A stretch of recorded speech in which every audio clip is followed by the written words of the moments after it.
Hello there my fellow Holotable heroes and welcome to another fleet guide video. So yesterday I released my fleet guide how to counter Punishing One using Executrix, and today it's Profundity turn. You've probably seen it maybe as well, videos flying around how Profundity works. So this is just my take on this counter. So as always, I'll cover first obviously some of the key mechanics of the fleets, how they interact between each other, then go through RNG factors, and finally show you battles. We got 7 battles in total for you today, just because different star level of Punishing One has, because of the different speed, the turn order is different, and you know, the battle plays out slightly differently. So I just wanted to cover various spectrum of these scenarios, so hopefully whatever you're facing, it'll help you learn how to deal with those. Again, YouTube chapters will be below if you want to skip through. Otherwise, let's start by actually reviewing the Profundity. Now, the main thing with Profundity is always the randomness of the assist that we have absolutely no control over. So this, even before Punishing One, with Profundity sometimes you could lose versus Executor if you were not getting the assists at all at the start. So this obviously with Punishing One is amplified even more, and unfortunately we have no control over this. So the main route really here is Falcon, because it has a 50% chance to assist whenever another rebel ally uses an ability. So it's a 50-50. Will Falcon assist? Will Falcon not assist? No control over it. And then of course, whenever it does, it is called to assist. It uses its basic and then calls another rebel ally to assist. So again, if it calls like Wiving to assist, it's not going to be a whole lot of damage. If it calls Outrider to assist, obviously that's going to be good, because we'll be able to do some big damage with all those assists. But if you think that's all of it, no. There is actually something in Profundity as well that adds even more randomness to the whole thing. Let me just find it, where it is, somewhere here. Whenever a rebel ally scores a critical hit, there is a 20% chance to call another random rebel ally to assist, including the capital ship. So even more randomness to the whole battle. And unfortunately, that's why like these battles, because of these RNG elements, it's very difficult to like create a consistent counter, I think, because there are things totally outside of our control, very random. So if you get the right assist at the right time, this can work very well. If not, you could be in trouble. But then sometimes getting too many assists is bad. Anyway, we'll get into the RNG factors and everything later. For the rest of the fleet, I mean, their Phantom not really used really mostly. Now Ghost can be a good reinforcement, depending obviously on the scenario. So because when you reinforce, you inflict a target lock as well on the target. And then once we get target lock, we can use this ability right here that will inflict ability block for 1 turn. So we'll be able then obviously to keep Punishing One under control a little bit with that. Then Cassian can be as well a good first reinforcement, depending again on the scenario. You can dispel buffs on all enemies, and then as well with this ability here, it's gonna be a guaranteed critical hit for both Cassian and the target ally if they're both rebels, and also this additional critical damage. So this kind of allows you to do, you know, nice big burst of damage to finishing off Punishing One if you need it. And then finally, Evenhawk can be good as well. Let's say you finished off Punishing One already, you don't need Cassian or Ghost to kind of control them, then maybe Evenhawk could be a good first reinforcement, because you will gain chaff, then you can't get target locks, you can kind of delay the enemy ultimate. So then it's really kind of the race to the ultimate that allows you that you get your download progress first. So these are the 3 reinforcements that I'll be using in different scenarios across the video. I just wanted to highlight, you know, what they do when I do reinforce them. And then what does Punishing One bring to make Profundity, you know, even less reliable than it was before when you counter Executor? It's got a thing in here that, let me go and find it. Whenever an enemy attacks out of turn, reduce the cooldown of Wanted Dead by 1, tripled if the enemy is light side. All our guys are light side, so whenever we attack out of turn, basically Wanted Dead will be reducing the cooldown by 3. And why is that important? Because it's got a cooldown of 9, which means if you get in the opening sequence out of your guys 3 assists, that means that punishing 1, when it gets its first turn, it will land death mark or somebody, which obviously is not ideal. So again, that's why that randomness with the assist that I mentioned before, you have no control over it. Will punishing 1 will be able on its turn 1 use death mark or not? Again, I'll show you different scenarios how battles go when that happens. Another thing to highlight with the punishing 1 is obviously at this point there are different star levels. You know how people have, probably in a few months time we'll all have it at 7 stars. So the actual testing of counters and fine-tuning them will be easier because, you know, mostly kind of the sequence will be the same. But as it's with all the bounty hunters, all their speeds are quite closely matched. So really it's gonna, again, depending on the relic level, the turn order and things like that. Again, another reason why Executor sometimes, you know, has been hard to like really nail down the counters, just because the turn order can be different. And on top of it all, we got some speed gains and stuff. So punishing 1 gains 3 speed per bounty hunter ally and 6 speed per light side enemy, including capital ships.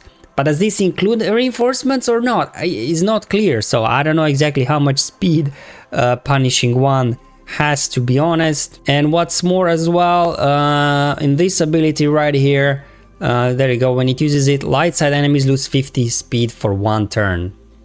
So it kind of even reduces your speed further, totally messing it up, obviously, you know, the calculations of speed and turn order.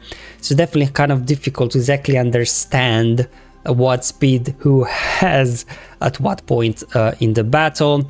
That's why star levels, at least at the beginning, obviously, because there are different levels at the moment that people will have. Each level plays differently. Like 3-star, the punishing 1 is going to be like slower than Razor Crest, at least for my testing. So, you know, it's going to play differently. Then like at 5-star, it's going to be faster than Razor Crest, slower than your Outrider, for example. But at 7 stars, it will be faster. So again, it will play differently in the opening sequence. Again, hopefully with all the scenarios that I'll cover, that you will see how it performs. Alright, so with that out of the way, let's talk about the RNG factors. As mentioned in the mechanics already, how many assists we're gonna get in the opening sequence if we do use, obviously, the Blitz strategy. So we're just gonna go ahead here, use this ability right here, gain speed up, 1 assist, 2 assists, 3 assists. Was it enough? I don't know, let's see if they'll be able to use Death Mark. Whatever, come on, get a turn, buddy. Let's see, are they using Death Mark or not? I think I got 3 assists. There was even, I think, 4th assist. So there you go, they were able to use Death Mark and apply. Again, we have no control over these assists. So if you get 3 or more, at least from my testing, my understanding, punishing 1 will have Death Mark ready turn 1. Not ideal scenario, but versus low star punishing 1s, this is not a problem. Versus higher star, it is. So this is another scenario where we don't get many assists. That was like what, 1, 2 assists. I don't know, hard to see when so many things happening at once. And in this case, it was not ready to use Death Mark. That obviously makes it easier. And the next RNG factor is, as alluded earlier again, is Razor Crest faster than punishing 1. I don't know about 4-star, but 3-star punishing 1 is slower than Razor Crest, whereas 5-star was already faster than Razor Crest. Now, why is this turn order important? Because if it comes to the point that there is Death Mark available to use, if Razor Crest goes before punishing 1, there is no Death Mark on your guys yet. So when it calls to assist, you know, your guys will survive without any problems. Here we go, they landed Death Mark. Again, not an issue because Razor Crest already had its turn. You can finishing off punishing 1. However, if punishing 1 goes before Razor Crest, it will land the Death Mark. Razor Crest goes, calls punishing 1 to assist, and you're gonna you lose basically Outrider. They always target Outrider, at least from my testing, I think, with Death Mark in the opening sequence. It's definitely not the ideal start to the battle. The next RNG factor is obviously the enemy reinforcements. So will they reinforce Slave 1 or Houndstooth first? So when you get bad RNG, like if they call in Slave 1, you still have kind of chance to turn things around. Just because obviously you can dispel the taunt from Slave 1, whereas Houndstooth essentially has got a permanent taunt because of all the breach on the field. So you can see here, they reinforced Houndstooth. Now I can't get around the taunt. Punish, because I didn't have good assists there with RNG. Punishing 1 was still alive, wasn't able to you know, do a whole lot. So same sequence here, we come in, land ability block on punishing 1, but again, without good luck with assist, punishing 1 survives. Now Slave 1 comes in here. However, Slave 1's taunt can be dispelled. So we can go ahead, dispel it, and then go ahead and finish off punishing 1 before it causes more troubles for us on the field. There we go. Punishing 1, the recovery and everything eventually does go down. And then finally, I noticed this weird thing, like when I was testing versus 7-star punishing 1, the anger was at relic 8, so sometimes I was able to reinforce before punishing 1 got its second turn. Not always, I'm not sure exactly what was going on. Maybe at relic 5 Dengar 7 stars you would always be able to outrun it or not. Just something I wanted to highlight, that I still fully understand what's happening here. But as you will see, in this scenario, punishing 1 was able to come in, land a death mark on my Outrider before I reinforced.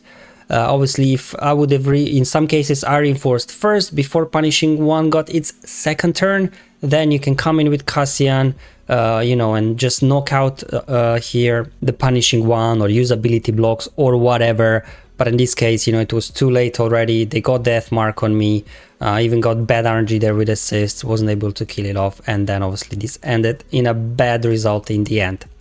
So these are the RNG factors. Mainly it's around, you know, the randomness of assist and as well different speed levels depending on the stars and relic levels of the punishing 1. So let's go ahead, start off with battle 1. We'll start off with a 3-star and move on all the way to 5 and then 7 stars in the end. Now, because at 3, 5, maybe 6 stars as well, I'm not sure, the punishing 1 will be slower than your guys. Kind of the only strategy here really is blitz. With 7 stars, you have kind of 2 approaches, which I'll show you. So here we go. I'll just go ahead, 3 stars. I think 3-star was kind of the easiest because it's like slow, it's squishy. So even with the land death mark, you still have a good chance to win on these guys. But anyway, we'll start off is we'd get everybody out of well, just I guess Xanadu Blood out of stealth, put a mark on it, and then we're just gonna go ahead and go all out, hopefully get some assists in here. Let's go ahead, gain speed up. There we go. Let's go ahead, knock it down. There we go, perfect. And then they get a couple of hits here. Again, 3-star punishing 1 slower than Razor Crest. So even now that punishing 1 will end death mark, you know, it shouldn't be too much of a problem here. There we go, out of stealth, and now we can go ahead at 3-star again, quite squishy. Maybe even at 4-star you can knock it down without problems. And at this point, because, you know, things are kind of under control, I decided to bring in Ebon Hawk just to get chaff, to delay the contract on the enemy, just to make sure that I can get to my ultimate faster, because I may lose Outrider here. So I may not have enough firepower here to take down Houndstooth, and then you don't want to get to a point where they reinforce, you know, somebody else. They have target locks everywhere, they hit a contract, they unload the ultimate before you hit your ultimate, and that's the reason I think in this scenario bringing in Ebon Hawk I think was a better choice than anybody else, because both Xanadu and punishing 1 were already down. As you can see, things are in good shape. Was even able to take care of Houndstooth. Probably download progress almost complete, I would imagine. Yeah, there we go, that should complete now the download progress, and as soon as my Profundity takes a turn I can go ahead, use the ultimate and win this battle. So versus 3 stars for the most part quite consistent. And now let's move on to 5 stars. So this is where things slightly get different, because as mentioned earlier, with a 5-star punishing 1, potentially 4-star, I didn't have a chance to test versus 4 stars. Punishing 1 will be faster than Razor Crest, so if they get a death mark out, you know, you're gonna have a tough time, to be honest. So let me just show you the first battle here. Where they didn't have death marker ready to use, because, you know, there were not enough assists for my end. So same thing, we're gonna go ahead, get mark over on Xanadu Blood, then they get their mass assist out, which is fine. Then we're just gonna go ahead here, hit this one. There we go. I'm just gonna go ahead, do an AoE here. I guess I could have done basic as well, doesn't matter. Okay, then they get a few hits in there. Again, they were not ready yet to use death mark, so in this case, you know, the battle is not going to be that difficult. Here I decided to bring in Cassian, so we can call here an assist over on Falcon. There we go, all those assists, finishing off punishing 1. But again, this assist is always random, can't be dodged and things like that. But, you know, just try it out and see what works best for you. But at this point, things are under control here. We took care of punishing one. We took care of Xanadu as well. So, you know, these guys, they kind of really lost their momentum. So now we're just kind of waiting until we get to our ultimate. Again, bring in here Ibn Hawk, get chopped, just to really make sure they can't get their contract triggered and get to their ultimate before we do. They didn't bring in Slave 1, they brought in IG, again, you know, reinforcement. There is an RNG element to it as well. There we go, download progress complete. We can go ahead or get our ultimate out, and then, you know, this should be a win now. All right, so battle number 3, so same thing versus 5-star, still with the blitz strategy. It's the only one really kind of viable at this point. However, here, because we get too many assists, there you put death mark on our outrider, and that does not end well in this particular scenario. Sometimes you can still win despite of death mark if you get to your ultimate faster, but it really depends how enemy kind of spreads their attacks as well. But yeah, we're just gonna do the same thing here. Just gonna try and blitz down here Xanadu Blood. Yeah, AoE should finish it off. There we go. Then they get death mark out, and now we lost outrider, and that's because 5-star punishing one looks like it's gonna be faster than Razor Crest at 7 stars. Annoyingly, I mean, I can bring in here Cassian, still kind of try to finish off punishing one. At least got punishing one down. But however, here I kind of battle will slowly start stalling for me without outrider. Obviously, the download progress is really slow down for us. But I think, you know, I still got close to the ultimate in the end, maybe. So, you know, you can still win, but I guess not that great. I mean, in terms of GAC and TW, I guess it's kind of a 2-shot at this point, which, you know, in certain circumstances is still okay.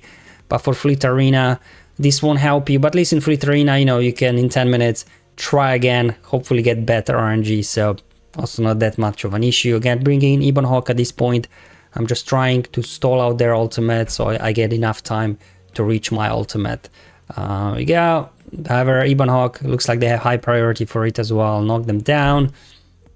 See if I can get IG down as well. Almost got it. Let's see if we can finish off IG as well. So as you can see, I'm doing good progress here. I really took care of all the damage dealers at this point. But now here comes Slave 1. Dispel the taunt. Let's go ahead and reinforce here Phantom. So at this point, I think I did need most of my reinforcements. But you know, we were still kind of hanging in there at this point. They didn't get to their contract yet. I can bring in now Ghost as well. Get mass assist, a little bit heal up the team. But it's constantly stuck behind Houndstooth, unfortunately. Not able to get it down quite fast enough. They're healing up now. I'm still kind of, come on guys. There you go, I'm at 94% download progress. So couple of more assists here and there and crits and things like that, and I would have been already to my ultimate. I would be able to pull it off and get a win. So even when they get death mark, you know, you still might have a chance a little bit, but in most cases it results in a loss. But you know, we still at least took their fleet apart mostly, so TW GAC, you could go ahead and clean it up. And now we get into the 7-star battles. So here is where obviously the turn order will be even different. Here 7-star punishing one will be going before your guys, so you don't have to worry about death mark right out of the gate, which is good. But again, depending on reinforcements and things like that, you may get stuck behind Houndstooth before you get down punishing one or Xanadu Blood. But anyway, this is still blitz strategy. So we're gonna do the same thing, try to blitz down Xanadu Blood. Okay, they get a few hits on us, that's fine. Let's go ahead and gain speed up, hopefully get some assists. Good. Now we go, more assists. Like, we do good RNG there. Xanadu Blood would have been down by now. So again, bit of RNG there with assists here, no crits, calling Y-Wing for assist. But we were able to get it down, which is good progress. Now here, because it's at full health and protection, I don't think with Cassian we will be able to, with a mass assist, burn it down. So in this case, you want to bring in Ghost, get ability block on punishing one, so it can't put death mark on you. Unfortunately, bad RNG on my part. They got marked there over on Falcon, which is not ideal. but we'll just keep going at this point because they reinforced slave 1 right there. We were able to dispel the taunt and go back and try to there we go, finally finishing off punishing 1 before it got deathmark out. And now we can just, you know, clean up the rest of this field. It shouldn't be too difficult with both Xanadu Blood down as well as punishing 1. They did their contract, but so did we complete our download progress. Go ahead, hit the ultimate and get a win. So definitely at 7 stars you can see you don't have to worry about turn 1 death mark on punishing 1. Now this is the same kind of battle here, but they reinforced Houndstooth first and this ended up in a loss. Now if you get good RNG with assist, you can actually finish off Xanadu Blood and punishing 1 like before they reinforce, so the reinforcements don't really become an issue. But I didn't want to show you like the perfect RNG battle. I wanted to show you more like, you know, what most cases will happen so that, you know, you get an idea of what's going on here. But same thing here. We apply death mark on Xanadu Blood, get speed up, and I will just keep hitting Xanadu Blood. Okay, they get a couple of hits on us. Sure, that's fine. Ooh, Outrider not looking too good. Let's see if we can get some crits to heal up. Again, if we would get there, you know, assist from Outrider instead of Y-Wing, Xanadu Blood would have been dead by now. We could have done then the next hit with Outrider on punishing 1. We could bring in Cassian, kill off punishing 1, so we don't have to worry about who they will reinforce. Again, I didn't get good RNG there with assists. So in this case, they reinforced Houndstooth and I would just perpetually stuck behind Houndstooth. The breach has spread, you know, at this point we can't get rid of the taunt. You know, I'm doing my best here. Luckily landed shield disruption there, so hopefully we can knock down Houndstooth at this point. But here comes the death mark. Always going for Outrider if alive, looks like. But anyway, couple of assists there. Houndstooth down, and now we can go back, but they healed up. Alright. Lost Outrider, not ideal scenario. Let's see if we can finishing off punishing 1. Almost there. Come on, boys. Another death mark coming in. Let's call in Cassian to assist. Dodge there. Not ideal scenario. Again, as you can see, I'm very close to download progress. Maybe there wouldn't be a dodge there on the side of punishing 1. You know, I wouldn't be able. I would already be able here to get to my ultimate and win the battle. So, you know, it's always that kind of a thing where things go wrong. If you get to ultimate first before they do, you can still win. And finally, now, because as mentioned before, at 7 stars, punishing 1 will be faster than your guys, so you don't have to worry about, you know, the death mark and stuff. We can actually try to shift the strategy, have a different approach. Again, you can test out both approaches and see what works best for you. I just wanted to show you. I also had some degree of success with this, where we don't mark Xanadu Blood, because then you get stuck behind Xanadu Blood. And, you know, if you don't kill it fast enough, and then you don't kill punishing 1 fast enough before they get Houndstooth in or something, you could be in trouble. So instead here, what we'll do, we'll start off with a basic, which will allow us to wait for punishing 1 to come out of stealth and then go after punishing 1 and just ignore Xanadu Blood. So with the basic here, we're going to pass over to Y-Wing, not the other guys. We need them to, because they will take a turn after 7-star punishing 1. Now punishing 1's out of stealth. Now we can go all out on it again. If you get good RNG with assist here, you can knock it down quite quickly, to be honest. There we go. Basic, assist, punishing 1 goes down. So you can see a little bit different approach. We kind of ignore Xanadu Blood, wait for punishing 1 to come out of stealth, but this only will work versus 7 stars. Or I think there was a 6-star with a Relicate Dengar. Dengar was also fast enough, but 6-star 5 Relic 5 Dengar was not fast enough. I can bring in Cassian and as well finish off Xanadu Blood here. There we go, got an assist. So you can see a little bit different approach that's maybe safer to a degree, but there is obviously that level of speed that, you know, we already mentioned earlier, that will punishing 1 get its second turn before you reinforce and things like that. So there are different challenges to this approach. That's why I would suggest try it both in your fleet arena, depending on what your opponents have, the relic levels and things like that. Turn order could be different, so that ended up in a win. Now bad RNG, same approach here, will be played differently, as you will see. It's gonna end up in a loss, spoiler alert. So this is again 7-star Relic 8 Dengar, Zetas, 6 dot mod, so almost as fast as it could be. Again, just use basic there on Y-Wing. Y-Wing uses basic. Now Punishing One comes out of stealth and we can just go ahead, hammer it. Bit bad RNG there with assist, called Y-Wing, no crates and things like that, so Punishing One is hanging around a bit too long. And what this will now allow Punishing One to get a second turn before I reinforce with Cassian and finishing Punishing One off. Now why this happened is the same opponent is the first battle, like why in this case Punishing One was faster than my Profundity, I don't know, must be something with that whole thing with speed changes and things like that, right? That, I don't know, the speed changing on the fly or something, I don't fully understand what's happening. To be honest, because obviously with Profundity there should be no turn meter manipulation, so it's all about speed calculations. So there you go, especially with 7 stars, a little bit more flexibility of your approach at the start. Again, 6 star, I think Relic 8 Dengar as well was fast enough to use the basic approach, not the Blitz, but when I tried versus Relic 5 Dengar with 6 stars, only Blitz worked, the basic didn't. So there you go, guys.